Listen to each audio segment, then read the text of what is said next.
নমস্কার, mummy cook ব্লগে সবাইকে স্বাগত জানিয়ে শুরু করছি আজকের রান্না। আজ একটা ট্রেডিশনাল রেসিপি নিয়ে চলে এলাম। আজকে বানাবো গন্ধরাজ কাতলা ভাপা। তার জন্য নিয়েছি এখানে 500 গ্রাম কাতলা মাছ। মাছটা ভালো করে ধুয়ে আমি নুন হলুদ মাখিয়ে 15 মিনিটের জন্য ম্যারিনেট করে রেখেছিলাম। একটা ফ্রাই প্যান বসিয়ে ফ্রাই প্যানের মধ্যে অল্প করে সর্ষের তেল দিয়ে দেবো। তেলটা গরম হয়ে গেছে, একে একে মাছগুলো দিয়ে আমি হালকা লাল করে ভেজে নেব।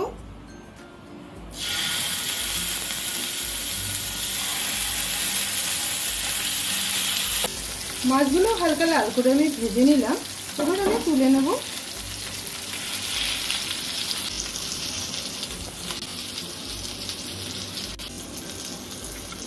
এখানে কতটা তেল রয়ে গেছে, এই তেলের মধ্যে অল্প করে আমি গোটা গরম মশলা ফোড়ন দেব। ফোড়ন দিয়ে দুটো পেঁয়াজ আমি একদম ঝিরি করে কেটে নিয়েছি। পেঁয়াজগুলো আমি বেরেস্তা বানিয়ে নেব। বন্ধুরা, ভিডিওটা কেউ স্কিপ করো না, খুবই স্পেশাল রান্নাটা হচ্ছে, তোমরা দেখতে থাকো। আর কমেন্ট করে পুরো রান্নাটা দেখে কমেন্ট করে আমাকে অবশ্যই জানিও রান্নাটি কেমন লাগলো।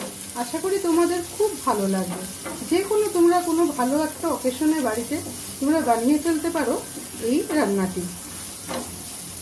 গন্ধরাজ কাতলা ভাপা রান্নাটি করার জন্য এখানে একটা মশলা করে নেব।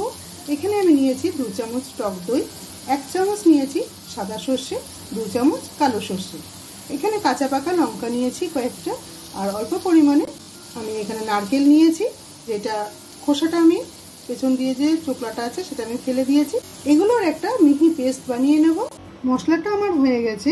এবার একটা বড় পাত্রের মধ্যে মশলাটা ঢেলে নেব। এই রান্নাটা করতে গেলে জলের ব্যবহারের দরকার হয় না, শুধু গ্রাইন্ডারটা ধুয়ে এইটুকু জল আমি দিয়ে দিলাম।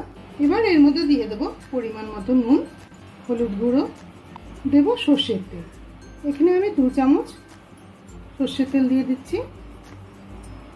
2 চামচ পুরো লাগবে না, আমি 1 চামচ অল্প একটু দিয়ে দিলাম, যেহেতু মাছগুলো আগে থেকে ভেজে নেওয়া আছে।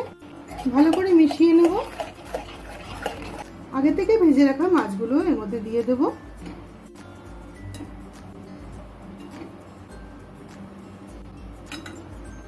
ভালো করে মাছের সাথে মাখিয়ে দেব, পুরো মশলাটা যেন ভালোভাবে লেগে যায়। এবার যে পাত্রে আমি ভাপাটা রান্না করব, একটা পাত্র নিয়ে নিলাম। পাত্রের মধ্যে দিয়ে দেবো একটা কলা পাতা, আমি সাইজ করে কেটে নিয়েছি। গ্রেভি সমেত মাছগুলো দিয়ে দেব। ভাপা তোমরা অনেকেই খেয়েছো বন্ধুরা, আমি যে পদ্ধতিতে দেখাচ্ছি একবার বানিয়ে দেখো কেমন হয়, দারুণ হবে খেতে। পুরো গ্রেভিটা এর মধ্যে ঢেলে দেব। এবার এর উপর দিয়ে যে পেঁয়াজটা আমি বেরেস্তা করে নিয়েছিলাম সেইটা উপর দিয়ে ছড়িয়ে দেব। এবার এর মধ্যে দিয়ে দেব কাঁচা পাকা লঙ্কা, 2টো গন্ধরাজ লেবু স্লাইস করে কেটে আমি দিয়ে দিলাম, আর দেব কয়েকটা গন্ধরাজ লেবু পাতা উপর দিয়ে, এতে খুব সুন্দর একটা গন্ধ আসবে। এবার এর উপর দিয়ে 1 চামচ আমি সর্ষের তেল দিয়ে দিলাম, এতে খুব সুন্দর গন্ধ আসবে। ও আরেকটা কলা পাতা আমি সাইজ করে কেটে নিয়েছিলাম, কলা পাতাটা উপর দিয়ে ঢেকে দিলাম। এবার আমি ভাপে বসিয়ে দেবো। একটা পাত্রে আমি গরম জল বসিয়ে দিলাম, এর মধ্যে দিয়ে দেবো একটা স্ট্যান্ড, আমি বাটিটা বসিয়ে দেবো।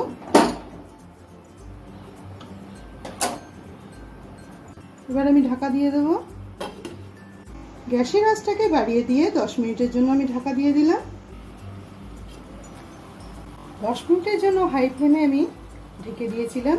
রান্নাটা আমার একদম কমপ্লিট হয়ে গেছে। গ্যাসটা বন্ধ করে দেব।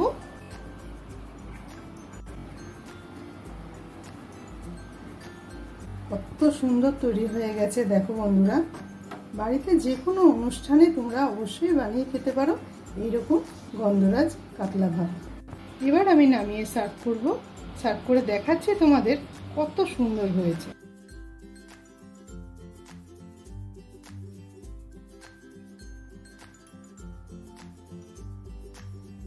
তৈরি হয়ে গেল গন্ধরাজ কাতলা ভাপা। ভিডিওটা কেমন লাগলো অবশ্যই একটা কমেন্ট করে আমাকে জানিও। আর তুমি যদি আমার চ্যানেলে নতুন বন্ধু হয়ে থাকো তাহলে সাবস্ক্রাইব করে দিও। বাড়ির যে কোনো শুভ অনুষ্ঠানে বা বাড়িতে গেস্ট আসলে পরে এইরকম গন্ধরাজ ভাপা যদি বানিয়ে খাওয়াও তাহলে তোমার খুব তারিফ হবে। ভিডিওটা ভালো লাগলে অবশ্যই এটা লাইক করে দিও।